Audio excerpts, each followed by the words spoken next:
How to add email in the Monopoly Go game.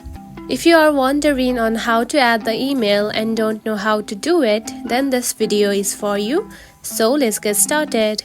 First of all, open the Monopoly Go game. After opening the app, you will see something like this on your home screen. Now to change the email, tap on to three lines at the top right corner right here.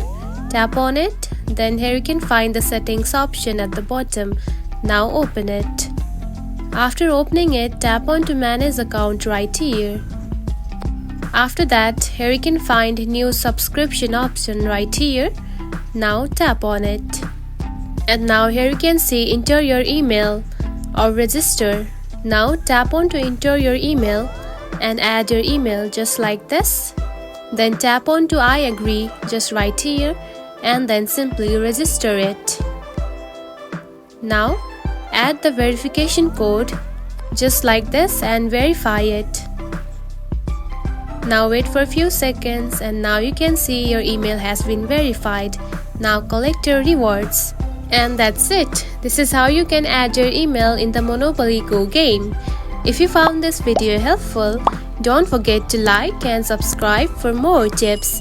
Thanks for watching.